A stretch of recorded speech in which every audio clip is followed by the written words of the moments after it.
बिस्मिल्लाहिर्रहमानिर्रहीम। अस्सलाम वालेकुम नाज़रीन, आप यूट्यूब चैनल देख रहे हैं। मैं इमरान खान हूँ। सबसे बड़ी खबर अब तक की यह है कि इमरान खान साहब की 9 मई के 8 मुकदमात में जमानत हो गई है सुप्रीम कोर्ट ऑफ पाकिस्तान से। इससे पहले इमरान खान साहब पे सैकड़ों मुकदमात थे, एक एक करके उनके मुकदमात खत्म होते चले गए। बहुत सारे खत्म हो गए, बहुत सारों में उनकी जमानत कन्फर्म हो गई, बहुत सारी सजाएं उनकी मुअत्तल हो गई। और उसके बाद अब इमरान खान साहब पे जो है वो 9 मुकदमात बाकी थे। 9 में से 8 मुकदमात फारिग हो गए हैं। अब इमरान खान साहब पे सिर्फ एक मुकदमा बाकी है, जिसकी वजह से वो अडियाला जेल में मौजूद है। वैसे मुकदमात की वजह से तो इमरान खान साहब अडियाला जेल में नहीं है। इमरान खान साहब को बेगुनाह जेल के अंदर रखा गया सिर्फ इसलिए कि पाकिस्तान की जो मिलिट्री एस्टेब्लिशमेंट है वो उन्हें अपना दुश्मन समझती है और वो ये चाहती है कि इमरान खान साहब माफी मांगे। जैसा कि फील्ड मार्शल के स्टेटमेंट में भी आपने देखा, डीजी ISPR के स्टेटमेंट में भी आपने देखा, हर दूसरे दिन टाउट्स आते हैं और वो ये कहते हैं कि सच्चे दिल से पाकिस्तान तहरीक इंसाफ माफी मांगे, वरना ये कर देंगे वो कर देंगे। तो ये एक पुरानी कहानी है जो चल रही है। एक बात तो साबित हो गई इस फैसले से कि 2 साल तक इमरान खान साहब को 9 मई के 8 केसेस में नाहक कैद रखा गया है। ये जो 9 मई के 8 केसेस में इमरान खान साहब को 2 साल तक जेल के अंदर रखा गया, ये नाहक कैद रखा गया है। ये बात आज सुप्रीम कोर्ट ऑफ पाकिस्तान से साबित हो गई और यह भी साबित हो गई कि पाकिस्तान की अदालतों ने एक आले के तौर पे काम किया। एस्टेब्लिशमेंट का वो हथियार बनी और इस हथियार ने पाकिस्तान तहरीक इंसाफ को कुचलने में अपना पूरा किरदार अदा किया। अब चाहे ये लोअर जुडिशरी है, चाहे ये हाई कोर्ट्स हैं, ये सारा मामला आपके सामने है। ये अदालत ने फैसला दिया क्यों? देखें, अब हर तरफ जजेस कंट्रोल कर दिए गए हैं। सुप्रीम कोर्ट ऑफ पाकिस्तान में एक कंप्रोमाइज्ड किस्म के जजेस को पहुंचाया गया है, लेकिन मामला यह भी है ना कि जजेस पे भी दबाव होता है।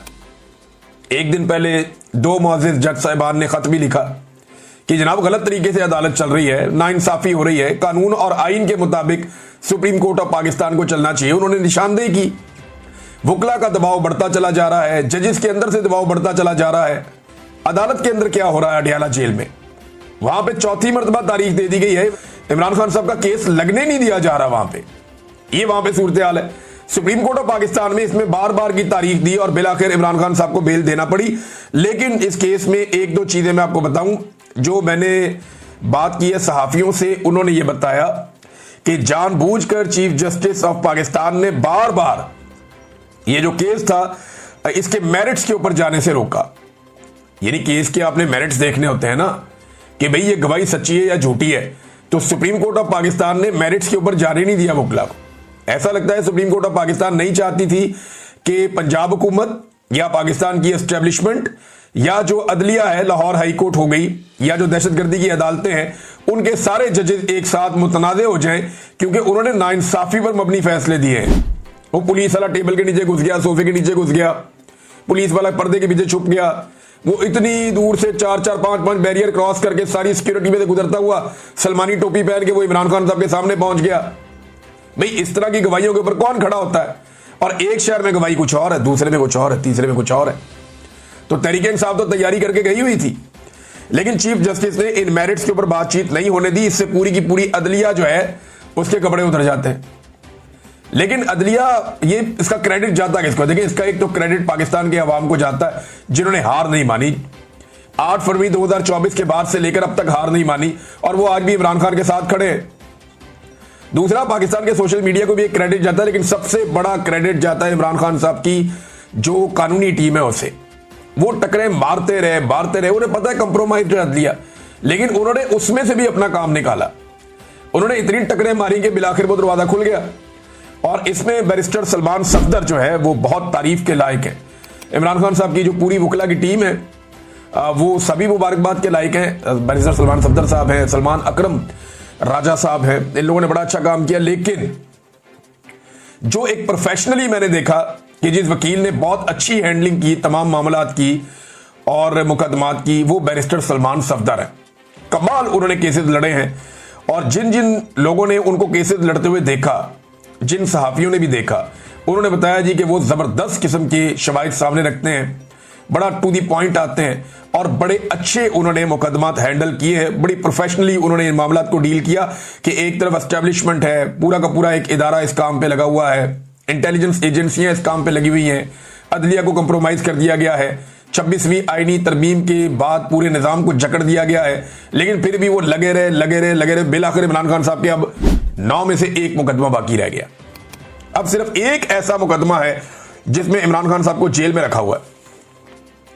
इस मुकदमे में जाने से पहले मैं आपको बताऊं कि लोगों ने बड़ा जश्न मनाया, वकला ने बड़ी खुशियां मनाई हैं। कई जगहों पे वकला जो है मिठाइयां बांट रहे हैं, बार काउंसिल्स के अंदर लोग खुश हो रहे हैं, नौजवान खुश हो रहे हैं। तो एक सोशल मीडिया पे हर जगह पे एक सेलिब्रेशन है, लोग इसके ऊपर जश्न मना रहे हैं कि इमरान खान साहब के 9 मई वाला बयानिया भी जो है वो उलट गया। वहां पे भी उनकी अब जमानत हो गई है इमरान खान साहब की।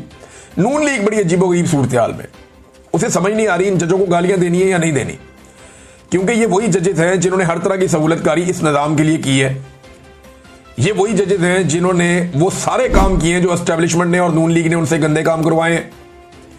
ये सारे वो जजेस हैं जिन्होंने मिलिट्री कोर्ट्स जैसे एक घटिया काम को भी इन्होंने जवाब फराहम कर दिया और उसके हक में फैसला दे दिया। अब जब सुबह जज तब्दील हुए ना, तो उसमें यह पूछा गया इमरान खान साहब की फैमिली से कि जनाब आपको कोई एतराज है? उन्होंने कहा कोई एतराज नहीं है, जो भी जज हमें इंसाफ दो। सिर्फ अच्छा किया उन्होंने, वरना कई जर्नलिस्ट और बाकी लोग ये कह रहे थे कि जनाब अतरबुल्ला साहब को लाना चाहिए था या शहजाद साहब को लाना चाहिए था, जो दीगर जज है, जो न्यूट्रल जजेज हैं, उनको लेकर आना चाहिए था। ये जो जज लाए गए हैं रिजवी साहब, इनके बारे में कहा गया कि जनाब ये मिलिट्री कोर्ट्स के हक में इन्होंने फैसला दिया हुआ है, ये बहुत गलत हो जाएगा। लेकिन ये पाकिस्तान तहरीक इंसाफ और इमरान खान साहब की फैमिली ने बड़ा दिल किया, उन्होंने कहा जो मर्जी जज आ जाए हमें इंसाफ दें। अब कई केसेस ऐसे होते हैं जिनमें जज के लिए भी रास्ता कोई नहीं बचता, तो बिलाखिर इमरान खान साहब की जमानतें हो गई। नून लीग की सूरत हाल अजीब है, जजों को गालियां देनी है नहीं देनी वो इस मखमसे में।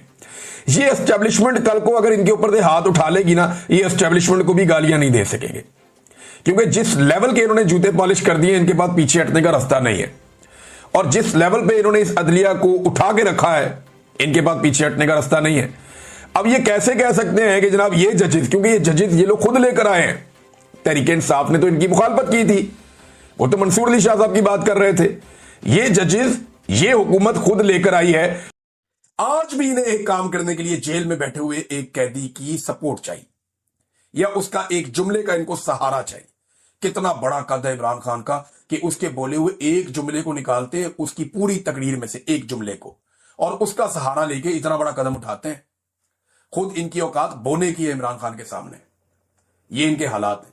और इमरान खान की पूरी तकरीर चलाने की आज भी जरूरत नहीं है। और हैरत की बात देखें कि पाकिस्तानी टीवी के ऊपर नेतन्याहू दिखाया जा सकता है, इमरान खान नहीं दिखाया जा सकता।